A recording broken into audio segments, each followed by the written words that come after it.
político. Bienvenido, Eduardo Botinelli. ¿Qué tal, Natalia? ¿Cómo estás? Entre actos, encuestas, muchísimas que han surgido en estas últimas horas y los 4 días que nos separan del balotaje, ¿qué conclusión se puede sacar de esta campaña? Bueno, tenemos una campaña que claramente siguió en un tono raro, ¿no? Frío, que en realidad veíamos a lo largo del año, decir, bueno, quizás arranca hacia octubre. Sobre octubre, la última semana, quizás fue cuando más se visualizó un clima relativamente parecido a una campaña electoral en Uruguay. Y pensábamos que noviembre iba a ser una campaña distinta, más fuerte, con más contenido, con más instancias y más fervor.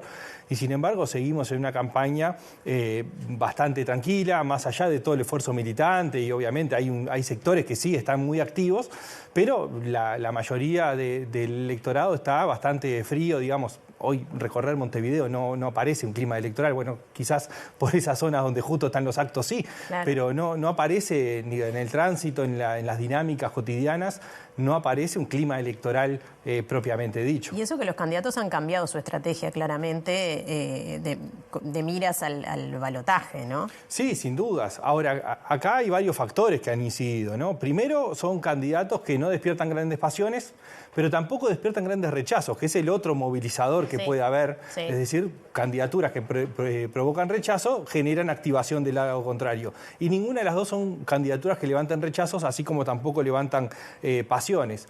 Después, claramente existen diferencias y con matices han tratado de presentarse, pero en términos macro, en economía, en seguridad no han aparecido las diferencias y son los dos principales temas de preocupación de la población. Sí. Entonces eso también de alguna forma desactiva la posibilidad de militancia y además refuerza una idea mayoritaria en el conjunto de la población, que no es total, es decir, claramente hay un sector de militantes del Frente Amplio que consideran que lo peor que puede pasar es que siga este gobierno, militantes de la coalición que lo peor que puede pasar es que vuelva al Frente Amplio, pero en el medio hay una masa que es mayor a esas, que considera que no importa exactamente gane quien gane para el cambio de la vida o del país. Y eso en parte ha sido, digamos, fomentado por esa indiferenciación que ha habido, que reitero, no digo que no existan.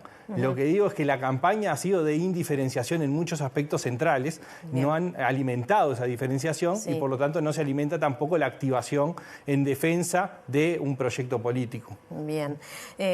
Muy justas todas las encuestas, o sea, una diferencia mínima, similar o menor a los márgenes de error de todas las encuestadoras. Recién conocimos la última encuesta de la Usina de Percepción Ciudadana, aquí en MB Noticias, que da, haciendo proyección de la intención de voto, un 3% a favor de Orsi. Sí es cierto que todas las encuestas le dan, aunque sea una mínima ventaja al candidato del Frente Amplio, pero es mínima. También hoy se conoció la encuesta del Observador con la Universidad de la República, también después del debate, con ese 3% de diferencia. ¿Qué pasa con esto? Bueno, lo que sí se ve es que vamos camino a una elección muy competitiva, y que muy competitiva no significa que terminen a un punto. También 3 puntos es una elección muy competitiva. Obvio, claro. Cuando miramos lo que fueron los balotajes del 99, 2009, 2014, fueron diferencias de 8 a 12 puntos de distancia. Claro.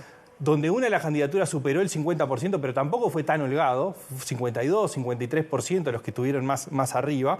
Entonces, ya venimos en instancias relativamente cercanas al 50%, pero con distancias mayores entre el primero y el segundo, lo que fue el 99, 2009 y 2014.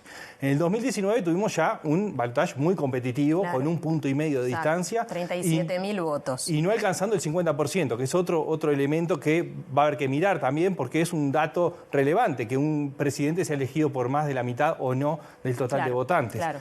También en el 2022 tuvimos el referéndum de la Ley de Urgente Consideración, que también terminó en un margen muy estrecho, de 1,5 puntos, también la diferencia entre el sí y el no. Entonces, el país claramente, no ahora, sino ya desde hace un par de décadas, está dividido en 2 bloques.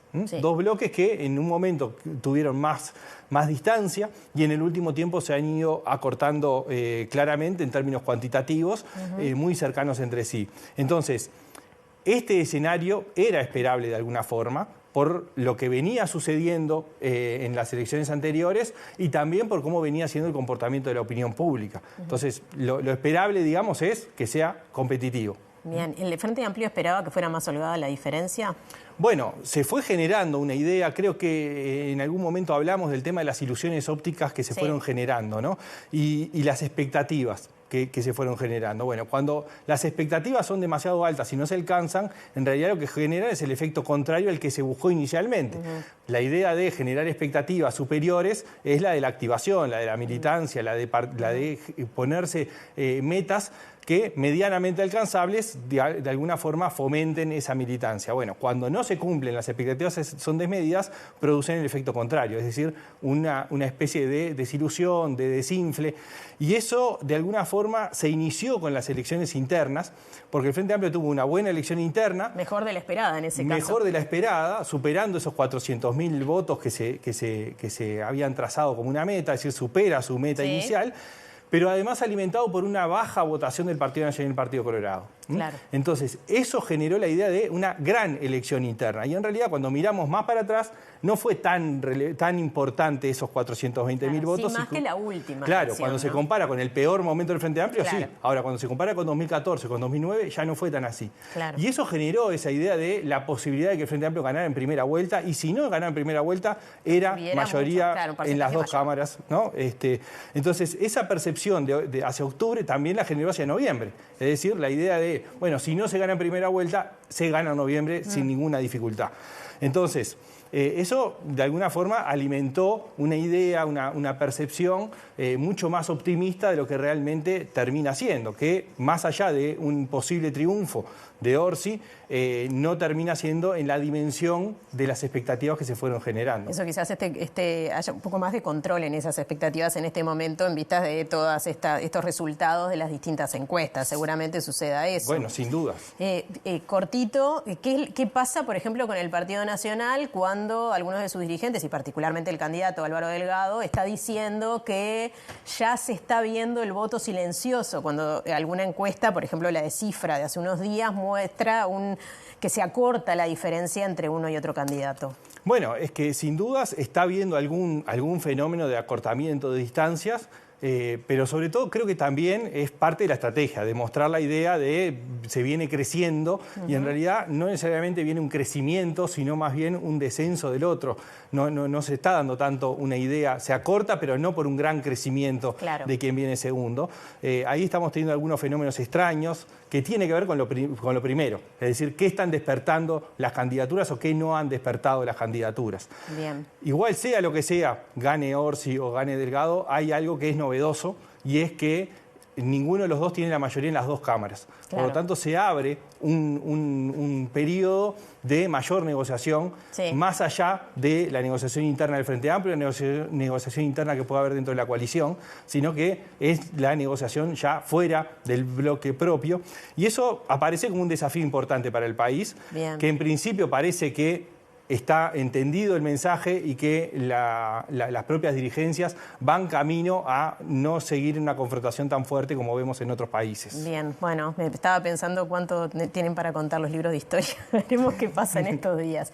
Gracias. Nos volveremos a ver ya con resultados a la vista. Quizás esperemos el lunes que ya estén los resultados y ya conozcamos quién es el nuevo presidente de la República. Gracias, Eduardo, y seguimos con el tema, Martín.